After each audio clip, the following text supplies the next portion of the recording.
Hello, this is Doe Wilkinson with an old school boxing talk. I'm going to call this one Love the Business, Love the Sport, Hate the Business. Sorry, Love the Sport, Hate the Business. Okay, while I've been gone, a lot of craziness has happened. There's been talk Canelo and Golden Boy had some issues because Canelo, of course, as many of you know, Canelo does not like Gennady Golovkin because when the whole albuterol scandal went down, Canelo the tainted meat.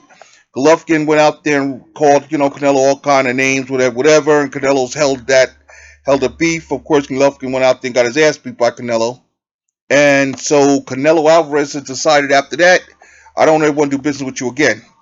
Well, being the slime bag that he is, Oscar De La Hoya, when he made his deal with the Zone, promised them a third Canelo fight, a third Canelo Triple G fight, which Canelo told him, don't put that in there because I'm not fighting this guy again. So Oscar decided to take it upon himself to promise the Zone this third fight, which Canelo's like, I'm not fighting him again. Fuck him. I don't want to be bothered with him. That caused tension between Oscar Canelo, and the Zone because here's Canelo was going to fight Devinchenko, but Eric Gomez, the slime bag he is, told the IBF, go ahead, stripper, we're not going to fight Devinchenko. So now the IBF, and this is what pissed me off about the IBF. Golovkin's a piece of shit. He wouldn't fight Devinchenko the first time. He gave up the damn belt, and these bastards are going to let Golovkin. Look, I would not rank Golovkin, and if I was the IBF, I'll be fuck you, I'm not ranking you, and I'd have Devinchenko fight Charlo. Why the fuck not? The WBC did it when they had, when the WBC pushed Devin Haney aside and brought in Lomachenko to fight Luke Campbell. You tell me the IBF can't do the same thing? So you know what? No, why should I have this? Devinchenko, you know what? Yeah, hey, Jamal, you held my title at 154. Why don't you, fight this boy for this title here at 160? Why don't you do it? But they're going to go back kissing Golovkin's ass. The IBF's a bunch of a piece of shit. Just like all these governing bodies, I wish they'd all go away. The best thing I heard was that the PBC had decided they're not going to recognize the WBO. And right away, Terence Crawford got all ass hurt about that, saying they're trying to duck me. No, Terence, they're not ducking you. They don't need you. You can't sell on pay-per-view. You can't. You barely get ratings. You have nobody to fight over their top rank. You've been living off your pound for pound. Look, in my opinion, I was with the pound for pound ranking with Terence Crawford, but I think Terence Crawford's been living off that unified 140 pound unified title for a long time. He hasn't done much since then. And when you look at the 140 pounders he beat, they weren't even all that great. But we gave him credit because you unified. Okay, you dared to be great. Would have been better had you defended the title a couple times? Absolutely. But no, you jumped up, whored up, went up to 147, where Uncle Bob had a belt waiting for you. So now that's not, I just want to see step up, stop crying about shit, and actually, fight people. Your promoter is the reason that you can't fight the top dogs in PBC. Your promoter, Bob Arum, that slimy little bastard, refuses to work with anybody. He wants all the in-house fights, so keeps all the money for himself, and that's why you're fucked. I mean, Bob Arum is fucking you, Terence Crawford. Nobody else. Don't cry about Spence. Don't cry about these guys ducking. Ain't nobody ducking you. Your damn promoter just wants people to come work or slave wages, and you're getting fucked on the ESPN deal. You are supposedly the franchise. You had Tyson Fury and Lomachenko get more ink on ESPN than you do. Come on, Terence. You need to see the writing on the wall, brother. Anyways, that part of my rant aside, but that does lead me to a lot of my rant. The business of boxing. A lot of fights can be made, but the business of boxing is what I hate. I can't fight this guy. The promoters won't let this fight happen. Promoters are greedy, and the fighters, deserve to get paid. We just had 2 fighters die.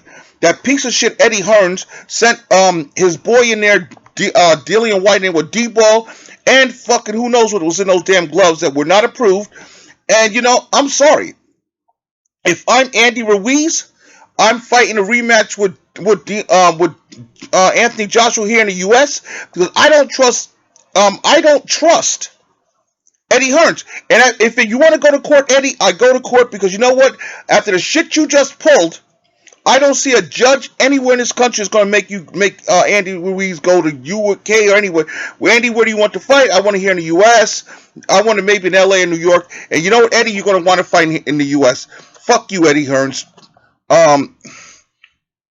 Maybe, look, the worst, in my opinion, and I'm only saying this because I hate Eddie Hearns, because he's a piece of shit of a promoter. Just after we had 2 fighters die in the ring, he would knowingly allow Dillian White to go into the ring with D-ball with that's a steroid, and it's questionable situation with the gloves. We just had 2 fighters die, but that piece of garbage doesn't care about that. I honestly would not be shocked if Anthony Joshua recaptured his titles, beat Andrew Ruiz. I wouldn't be shocked. But because of Eddie Hearns, I'm kind of hoping that Andrew Ruiz is not a one-hit wonder and that he can beat Anthony Joshua again, and we can get rid of fucking Eddie Hearns because he's a piece of shit. I hate the guy, bastard. Because you don't care about the fighters, you don't care about yourself, you British bastard. Go back to the UK. The business of boxing is what I hate. Bob Arum with the business of boxing screwing up fights that could happen. I mean, come on, you have nobody to fight. Okay, now I can see you're going to fight this Mean Machine, this kid, the Mean Machine who's a WBO mandatory. Okay, fine. You have to go back to Omaha because Terence Crawford can't, Terence Crawford couldn't leave rats to garbage. So you gotta go back to Omaha. Okay, fine. We already understand that Terence Crawford outside of Omaha, nobody gives a fuck about Terence Crawford outside of Omaha. So, that's the only place Terence Crawford can fight. So we understand that. So Terence Crawford needs, when it comes to demands of fighting the big boys, Terence Crawford needs to, come hat in hand. Understand, you don't deserve 50-50 with Earl Spence. Motherfucker, you can't, if it was in Omaha, and they had a big enough stadium that can make the money, okay. We might consider 50-50. But when we leave Omaha, Terence Crawford, nobody give a fuck about you. Earl Spence can fight anywhere in the world. He done traveled all over, and he draws. And Dallas, and just to let you know something, Dallas is a big drawing in Dallas is a lot better and a lot bigger draw than drawing in Nebraska. More people would rather go to Dallas because Jerry got a hell of a stadium there than want to go to. I don't see anybody saying, well, let's go to Nebraska. Let's go to Nebraska for a fight. What the hell, guys? Ain't happening. So Terence Crawford, understand you're getting 30, you're getting a 60-40 split. Be grateful for that. And that's what you can take that. And honestly, it's a fight Terence Crawford could fucking win. I would not be shocked if Terence Crawford beats Earl Spence. But because that greedy bastard Bob Arum, make the goddamn fight, take the 60-40 split, make the damn fight. Then you come for the rematch and say, okay, I'm going to take this for this fight. You come to the rematch, now I get 60%. We do it, the reverse. And I can see Terence Crawford beating him. I think Terence Crawford is the most skilled fighter. He's not the best draw. He doesn't have any personality, but he's a damn good fighter. And I'm not going to knock him for that. He's a damn good fighter. The fighter with the best resume in boxing right now is Canelo Alvarez, who, if I was doing a pound-for-pound list based on just on his resume alone, he would have to be my number one because he has 3 future Hall of Famers on there. Plus, he beat Austin Trout when Trout was Trout. When Austin Trout was actually, before Austin Trout got beat down, he beat Austin Trout back then. Like I said, based off his resume, if I was doing a pound for pound, I would make Canelo my number one off his resume. Off of the shit he's been doing lately, I can't really fuck with Canelo too much. Off the shit he's been doing lately, I think that shit he's been doing lately is kind of crazy. But right now, this dare to be great shit. I don't like this. The shit Canelo's doing is jumping around. Look, clean out your weight class. You got Charlo, you got Andre there. Clean out your weight class. Clean the plate with those 2 guys. If you don't want to fucking fight Golovkin again, fine, fuck Golovkin. What the hell if I'm Canelo, You wanna get rid of Triple G? Okay, Triple G, you want your third fight?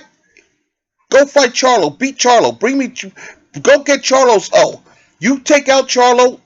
Um, you take out Charlo and Andre. You bring me those two belts. Yeah, we'll get you a third fight. See how serious Golovkin is. He's not serious. What Golovkin's going to try to do is this little bitch move. He's going to win the IBF title. Then he's going to try to go over to Japan and beat that little boy for that WBA regular title to try to make himself the mandatory for Canelo's WBA title. But as we all know, Canelo will drop a fucking belt. So, so if Golovkin's planning that, which I think he's doing, just remember that, one, the WBA is not going to make him fight you. Two, either WBA did say you got to fight Golovkin. Canelo will drop a belt. Canelo gives no fucks about the belts. He fights who he wants to fight. And I wish he wanted to fight Charlo. I wish he wanted to fight Demetrius Andrade. But Canelo now seems focused on fighting Sergey Kovalev.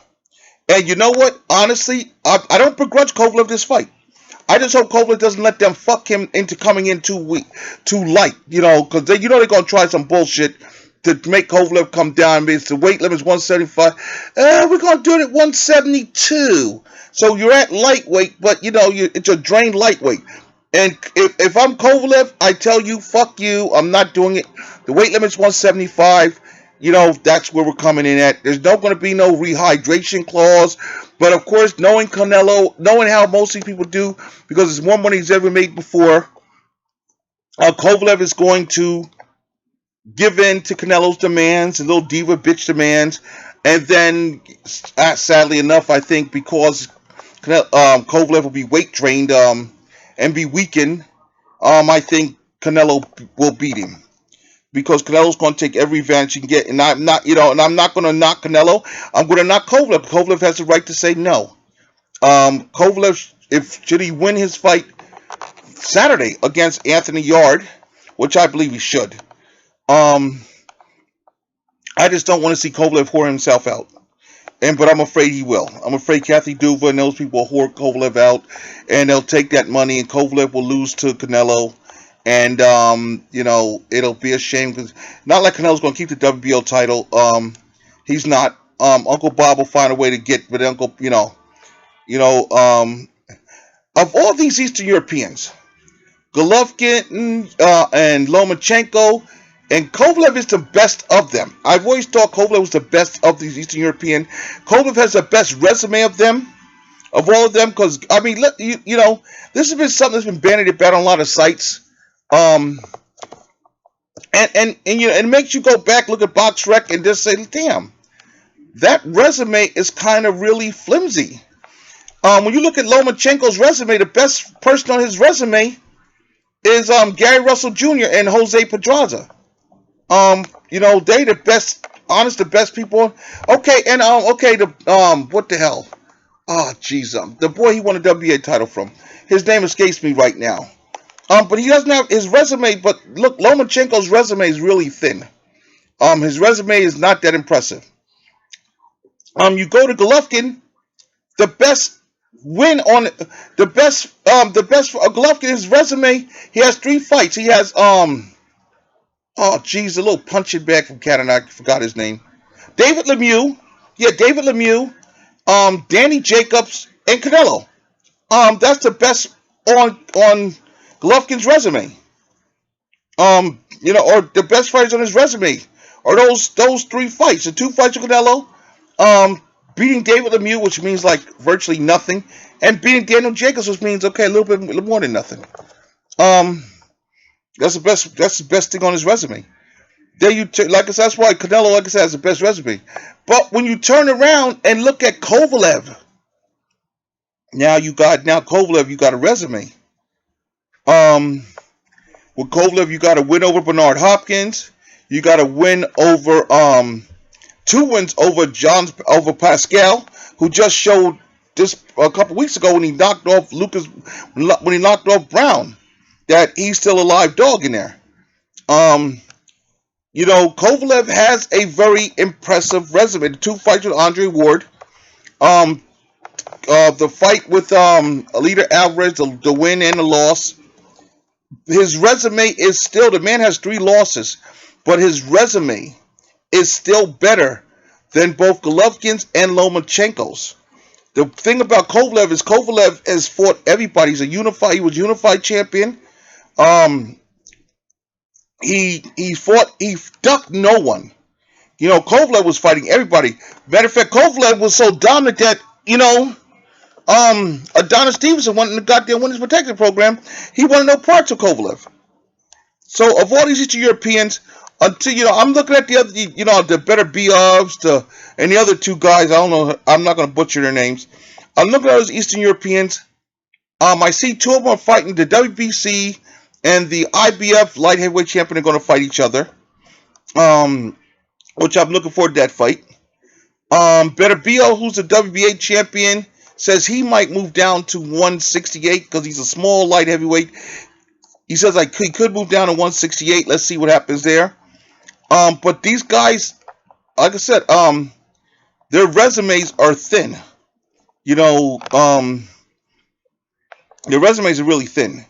And I've seen them fight, and I don't know. I could see any one of them beating Kovalev, but it's not going to be no easy win. That's why they didn't know her to fight Kovalev.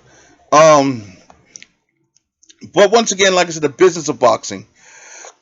We as fans, we sit there and we talk about fights that didn't happen or why these fights take so long to happen. It's because of people like Bob Arum. It's because of people like Bob Arum, Kathy Dubas, the Oscar De La Hoyas, those people, the promoters that sit there, and Al Heyman too, because Al to an extent is a holdup of a lot of shit. Floyd Mayweather as well. I'm gonna get on Floyd in a little bit. I'm really gonna flame his ass. These promoters are the reason a lot of these fights don't happen, because they're greedy. They're not looking out for the best interest of the fighter. They're looking at the best interest of themselves.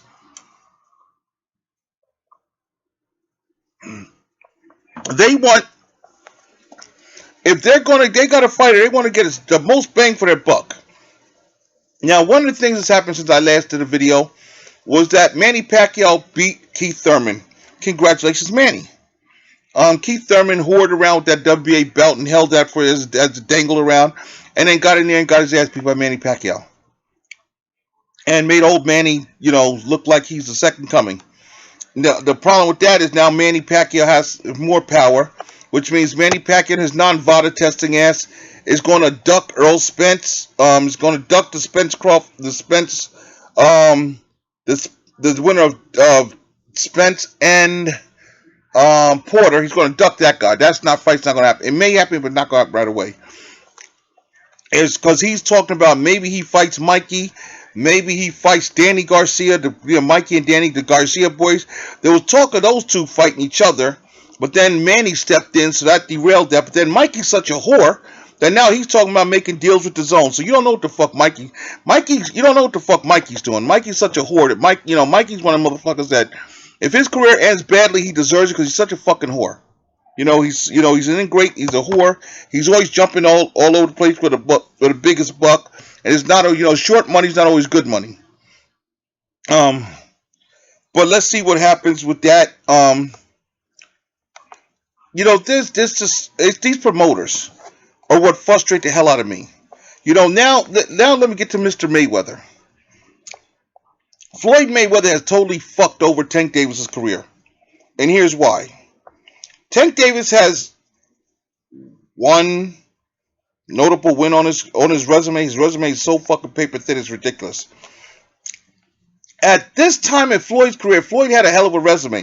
Floyd was a long dominant 130-pound champion at this point in his career, and Floyd had cleaned out and was cleaning out the 130-pound division.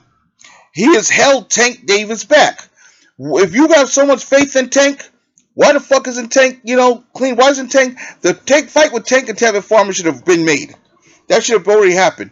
Tank should have took out Tevin Farmer, maybe beat the boy, fought the WBA regular champion, and turn around and be chasing down, and tell Bert Shelton and the other boy over in Bobland that, let's make this happen.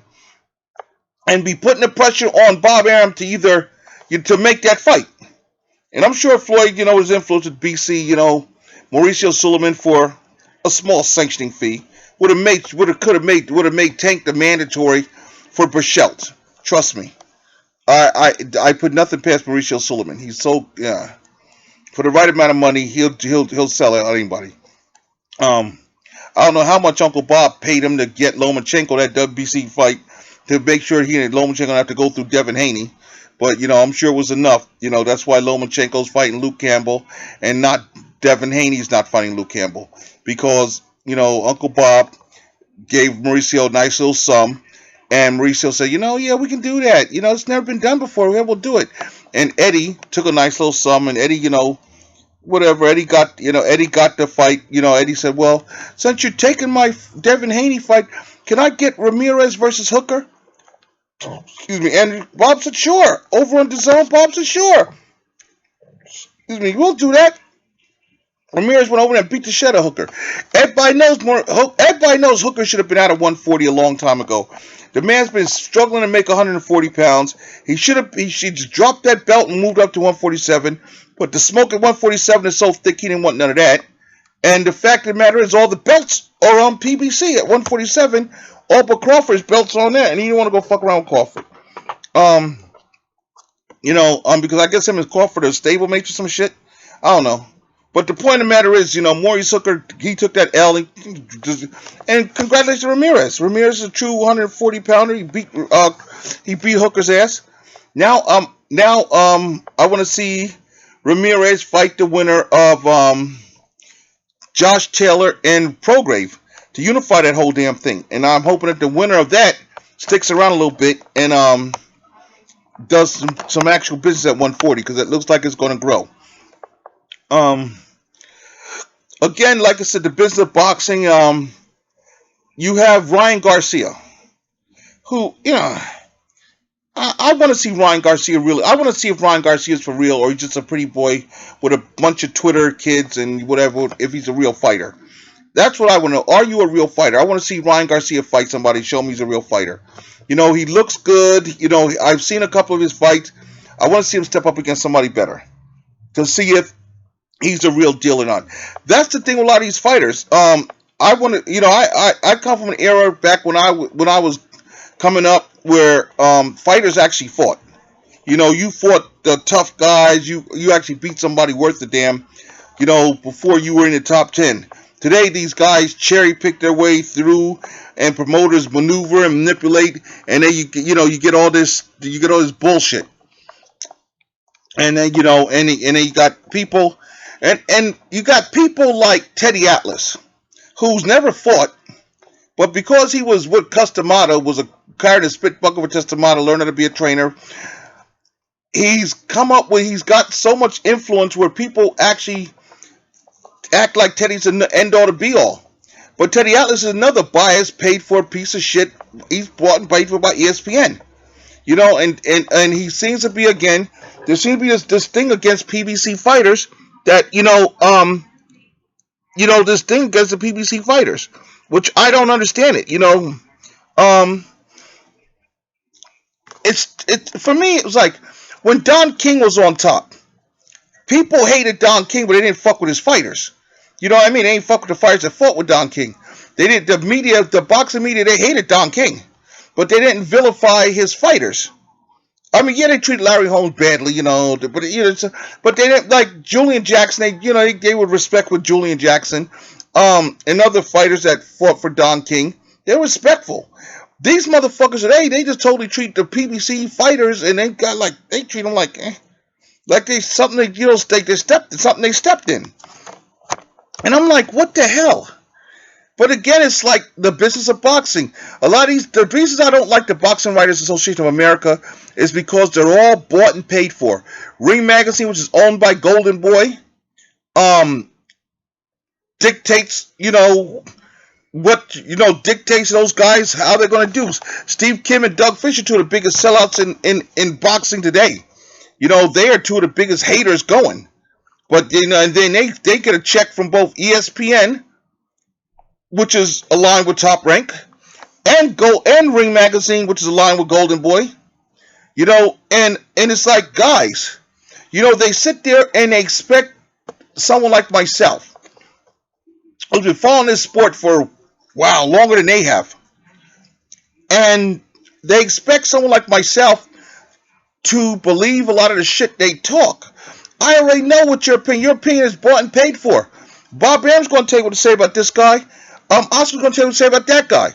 And because now the thing is now Bob and Oscar have a truce, because a lot of you motherfuckers that work for both ESPN and Ring, what the fuck y'all going to do when Bob and Oscar have a falling out again? Ooh, y'all didn't think about it, you bought and paid for motherfuckers. Yeah, but that's why the Boxing Writers Association of America, these boxing writers in the United States, are full of shit, because they're all bought and paid for. And, the only one that's not paying for them is Al Heyman. That's why they trash Al. Because Al's like, I ain't paying for you motherfuckers. Fuck y'all. Because Al Heyman realizes this. There's the fan movement. See, the boxing media is upset with the LDBC and other knowledgeable fan sites, because we, the fans, are saying, you know what, we can find out this information ourselves. We're tired of being lied to by you people in the Boxing Writers Association. We're tired of being BS by you. We can find a lot of this information. And now with social media being there, you can. That's why you have the Blue Blood Sports. That's why you have the Black Fight Fan. That's why you have the Fanon International. That's why, you have 7-8 Sports. That's why you have these guys. You have the Dante's Boxing Nation. You have because these guys with the social media age, these guys can get a hold of this information just as much as you can. So now the Boxing Writers Association of America, those biased motherfuckers are still fighting just to hold on to what little bit of power they think they have. The point is, boys, you're losing it. And you don't want to give it up, and I understand that. But you're so biased. You've been brought and paid for, and you're not even hiding it. In the past, you would do your shit, and you would hide a little bit. Now you're not even hiding it. You're just blatantly out there. Yes, Bob's putting a check in my pocket, and God damn it, Bob's putting money in my account, so I'm going to trash the PBC. Yes, Oscar's putting money in my pocket, so yeah, that's why the PBC fighters are not being ranked in the pound for pound list. That's why we're making sure.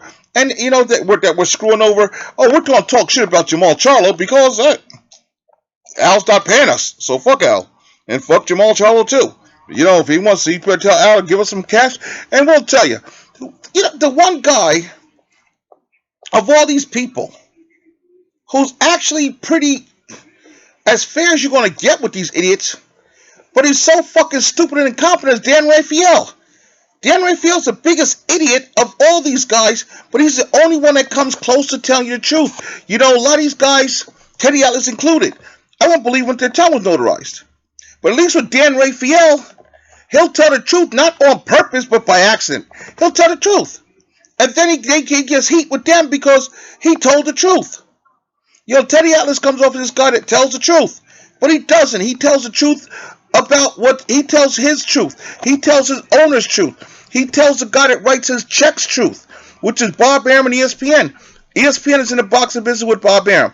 Teddy Atlas works for ESPN. So what truth does Teddy Atlas have? The one that ESPN tells him to have. That's the thing about boxing. Bob Arum has his deal with them, so Teddy Atlas and everybody else in there has to fall in line. And, Doug Fisher, Steve Kim, those idiots are happy to fall in line. Maybe they have a little deal. Said, look, we can't trash Oscar. And Bob says, yeah, me and Oscar we're good now. So, yeah, don't trash Oscar and Golden Boy. Too much. You still got to zing them every once in a while. And then he goes on the other side with Ring Magazine. They're like, we can trash. They trash the PBC. We'll trash Matchroom. And Matchroom deserves to be trashed. Because Eddie Hearns is trash. Matchroom deserves to be trashed. But these guys, these writers, they'll trash Matchroom. They'll trash the PBC.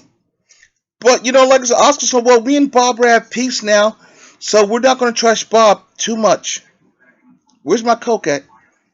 And then, all way Oscar goes, And so you got that's the problem with the boxing media, that it's bought and paid. The promoters are buying the boxing media. The Boxing Writers Association of America are bought and paid for by the promoters in boxing. And just to clarify, Al Heyman is not a promoter. He's an advisor. So he's not a promoter. But the promoters in boxing are buying the media, are Top Rank, Golden Boy. Those two buying all the media. They bought some of the people that Don King, all the people that Don King used to have in the boxing media, Bob Arum brought them. You know, it's not like PBC was there to grab the people that were King guys. The only King thing they got from King was they got the WBC. And that's only because, Don realized these bastards are greedy. So that's pretty much my rant on this one for now. I went 30 minutes. Wasn't planning on going this long. But you know, give a comment. Hit me up in my on my Gmail, oldschoolboxtalk@gmail.com. Hit me up on this if you see this on Facebook, hit me up on Facebook. If you see it on YouTube, hit me up on YouTube. Let's chop it up. If you want to talk boxing, you don't gotta agree with everything I say, and that's the thing about boxing. Is what I love about talking to intelligent boxing fans is we don't always have to agree. We can agree to disagree, but as long as we're respectful, as long as there's no race baiting and no stupid shit like that, and no hating. If you come to me and all you are is biased against this or biased against, I don't even want to talk to you. If you want to talk boxing, straight up boxing, and give your opinions. We all have opinions. You know, I'll take it, but don't come with racism. Don't come with, hatred. And you Golovkin or Lomachenko, or you the fanboys, I don't want to hear from y'all because y'all just, I don't want to hear from you fanboys because I'll destroy you. So don't waste my time. Come in with no bullshit. Because I know there's a bunch of Golovkin fanboys going to get upset, going to be ass hurt. Lomachenko fanboys going to be ass hurt. And I like Lomachenko, and I tolerate Golovkin. And Manny Pacquiao, his stupid little fans. The worst thing about Manny Pacquiao are actually his fans. Manny Pacquiao's a good fighter. I like Manny Pacquiao. I just hate his fans because they're so asinine. They just won't accept. Pacquiao fans, here's the deal. He lost to Floyd. 9 rounds to 3. He lost. Get over it. Get over it. He lost to Floyd. Is there going to be a rematch? I would not be shocked if there is a rematch, because Floyd's just a scumbag himself. Now, I can understand. See, look, here's the deal. I don't like Floyd Mayweather the person, but I like Floyd Mayweather the fighter. So as a person, Floyd's a piece of shit, but as a fighter, he's a damn great fighter. Now, is he the greatest fighter of all time? Oh, fuck no. My God, no. But, you got to respect what the man did in the ring, and he beat Manny. Live with it. Take that L, and just keep going. So till next time, Joe Wilkes is signing off.